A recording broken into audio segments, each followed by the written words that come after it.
अमरावतीमध्ये? आज आम्ही अमरावतीमध्ये भारतीय जनता पार्टीचा अध्यक्ष नात्यानं मी या ठिकाणी आता पोलीस स्टेशनला जाऊन आम्ही सुद्धा रिपोर्ट देतो आहे आणि मला असं वाटतं पुऱ्या महाराष्ट्रामध्ये भारतीय जनता पार्टीचे जे काही कार्यकर्ते आहे पदाधिकारी ते त्या पद्धतीने करतील. पण तसा खूप कॉग्निझन्स घेण्यासारखा नाही आहे, कारण आव्हाड हा कोण, पहिला विषय हा आव्हाड हा कोण, आव्हाडचा काही संबंधच नाही आहे. त्यामुळे पण आता आपण सगळे लोक जर म्हटलं मला तर आम्ही एखाद्या वेळेस त्याचा रिपोर्ट देऊ शकतो, पण त्याला खूप महत्त्व देण्यासारखं असं मला वाटत नाही. पहिले तर जितेंद्र आव्हाड कोण आहे हा पहिले संशोधनाचा विषय आहे.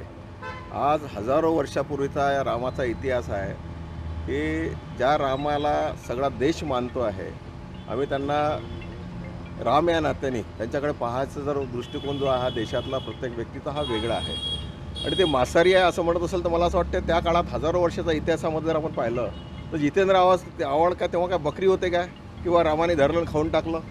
त्यात जुना इतिहास जर पाहिला तर पूर्ण इतिहासामध्ये हे लिहिलं गेलं आहे किंवा कंदमुळं खाऊन त्यांनी त्यांचा 14 वर्षाचा वनवास भोगला, हा त्यांचा इतिहासामध्ये लिहिलेला आहे. आणि आव्हाडांनी कुठं काय नवीन इतिहास काढावा का, सगळ्यात महत्त्वाचं. आणि या ठिकाणी ते शाकाहारी आहे मांसाहारी हा कुठे विषयच येत नाही.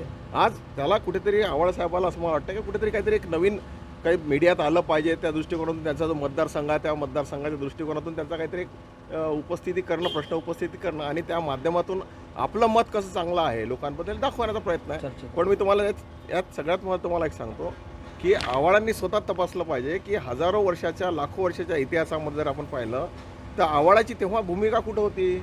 बकरीची होती काय, अजून कुठल्या जनावरांची होती काय? यांना कसं माहीत आहे किंवा ते खात होते नॉनव्हेज खात होते किंवा व्हेज खात होते? हा बोलायचा विषय नाही आहे. आज आमची आस्था आहे, आज देशाची रामाबद्दलची आस्था आहे, त्यामुळे असं बोलू नये.